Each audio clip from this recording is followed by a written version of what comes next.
नमस्कार, Ram Ram. BNA network के YouTube channel पर आपका स्वागत है। मैं हूं कुलभूषण। अगर आप अभी तक हमारे चैनल से नहीं जुड़े हैं तो कृपया चैनल को सब्सक्राइब कर लीजिए। मेरा कंटेंट, मेरा विश्लेषण आपको पसंद आता है तो भरपूर लाइक भी कीजिए। सीबीआई कस्टडी में तड़प रहा है शातिर राजा। बहुत तगड़ा हंटर सीबीआई शातिर राजा पर चला रही है। किसी भी प्रश्न का सही उत्तर नहीं दे रहा,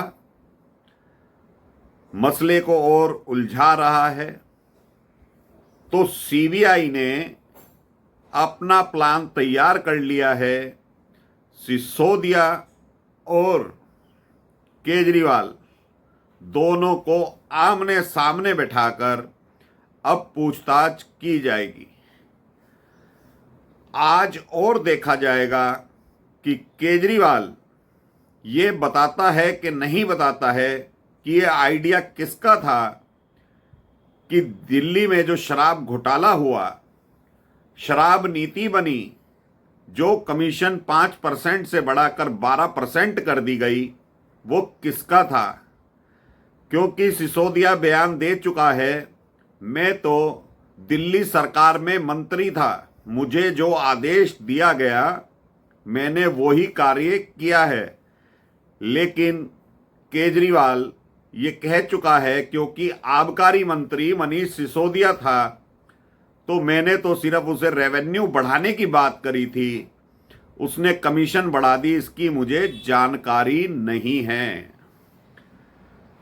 यानी कि ये व्यक्ति 7% कमीशन बढ़वा देता है और 100 करोड़ रुपए की घूस कमीशन बढ़वाने में ली जाती है। सीबीआई का ये कहना है कि आप जब शराब माफियाओं को 7% अधिक देंगे और दिल्ली का जो एरिया है उसमें सरकारी दुकानें खत्म कर देंगे, उसे प्राइवेट सेक्टर को दे देंगे, तो शराब की जो कंपनियां हैं उनको अधिक से अधिक फायदा पहुंचाने के लिए ये शराब नीति बनाई गई थी।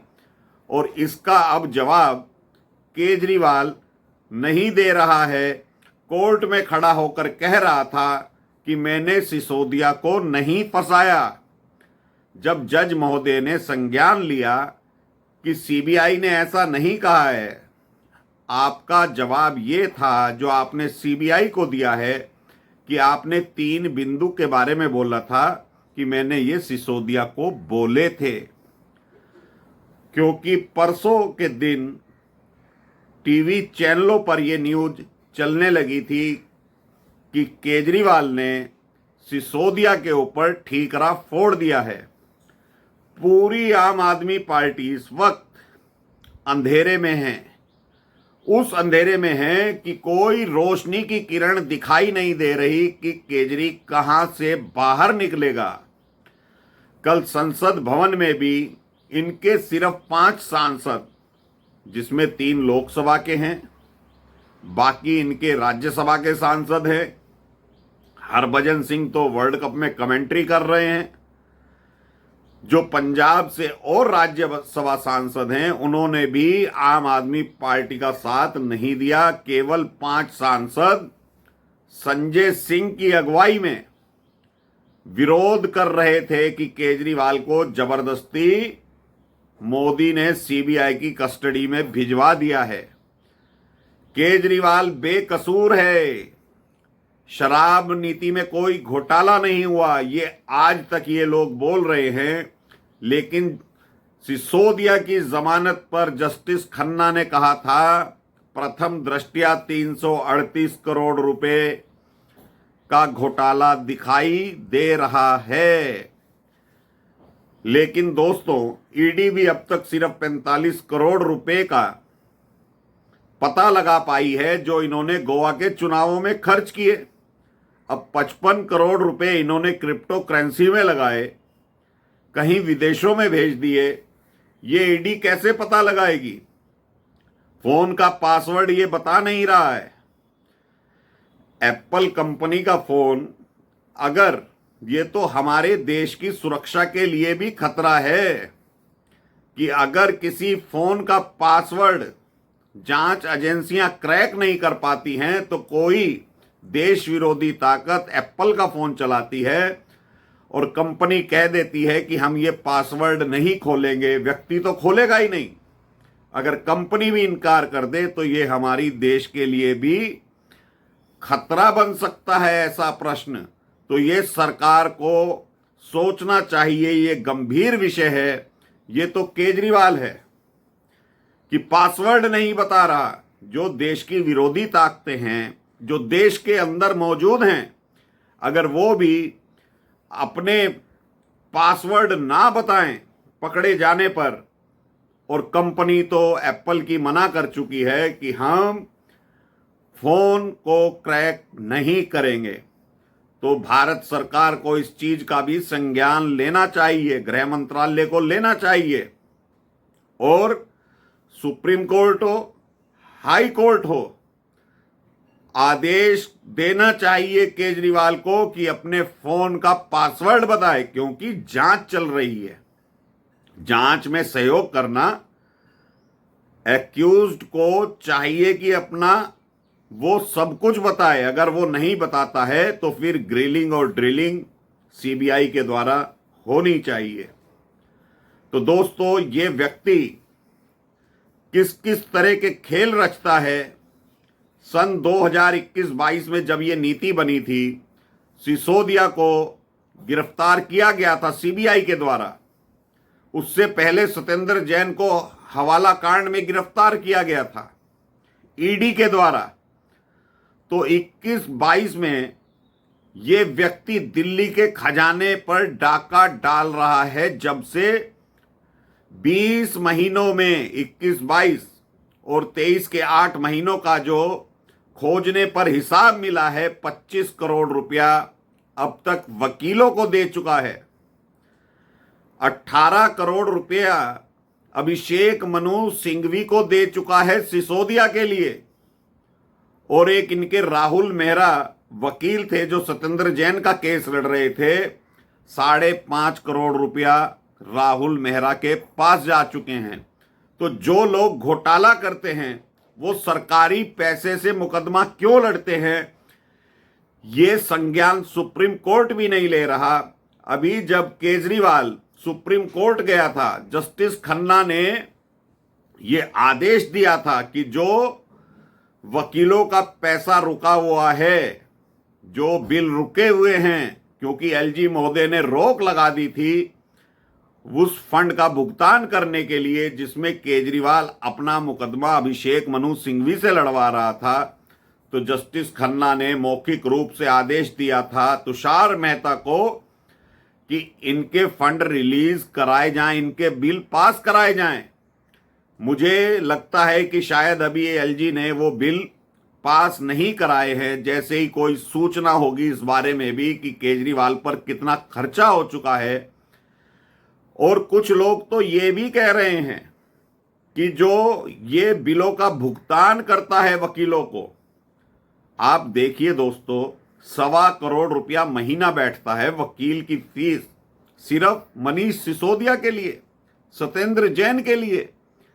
भ्रष्टाचार करते हैं और दिल्ली के खजाने से उनके बिलों का भुगतान किया जाता है। तो लोग बाग अब ये कह रहे हैं कि ये उसमें भी कमीशन खाता होगा। इतने मोटे बिल जब भी पास किए जाते हैं, अभिषेक मनु सिंघवी जैसे वकील जो 1.25 करोड़ रुपया प्रति माह ले रहा है, और अब तो और ज्यादा हो गया होगा क्योंकि केजरीवाल की तो बेल पे बेल, गिरफ्तारी अवैध है, फिर ये याचिका वापस ले लेते हैं। तो हफ्ते में 2-2, 3-3 केस तो केजरीवाल के चल रहे हैं। कितना मोटा बिल अभिषेक मनु सिंघवी और विक्रम चौधरी का हो गया होगा, ये आने वाले वक्त में पता लगेगा। लेकिन सीबीआई जो इसे अपनी कस्टडी में रखी हुई है, ये शातिर राजा जवाब नहीं दे रहा है, सही जवाब नहीं दे रहा है, जो सिसोदिया के बयान से मेल नहीं खा रहे हैं। तो आज या कल सिसोदिया और शातिर राजा का आमना सामना कराया जाएगा, विजय नायर का भी कराया जाएगा शातिर राजा से कि वो बगल वाले बंगले में किसके कहने से रह रहा था, दक्षिण की लॉबी से कैसे मिलवाया गया, फेस टाइम पर विजय नायर ने किससे बात करवाई थी। अब ये सारी चीजें सीबीआई और ईडी के पास हैं, सबूत हैं, लेकिन ये कोर्ट में मुकर जाते हैं कि हमने तो ऐसा कुछ करा ही नहीं, दिल्ली में शराब घोटाला ही नहीं, या गिरफ्तारी भी मेरी अवैध है। तो ये जो बड़े बड़े वकीलों का खेल रच रखा है केजरीवाल ने, ये सारी गुत्थी सीबीआई ही सुलझाएगी, ईडी के बस का नहीं है। सिर्फ ईडी का कार्य मनी ट्रेल को पकड़ना है। सीबीआई किस तरह से घोटाला हुआ, किस तरह से षड्यंत्र रचे गए, ये कार्य सीबीआई का है। और सीबीआई के जो अधिकारी होते हैं वो उच्च स्तर के होते हैं, जो पुलिस में भी रह चुके होते हैं, तो उन्हें मालूम रहता है कौन व्यक्ति कैसी भाषा समझता है।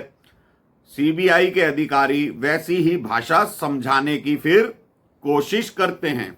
सीबीआई को लठ बरसाने का भी अधिकार है, लेकिन ये मुख्यमंत्री है तो शायद वहां तक तो नौबत नहीं आएगी, परंतु सीबीआई के अधिकारी कुछ भी करने को उनके पास अधिकार रहते हैं। 3rd डिग्री तक सीबीआई के अधिकारी कर सकते हैं, क्योंकि ये मसला अब ईडी और सीबीआई की नाक का सवाल बन चुका है।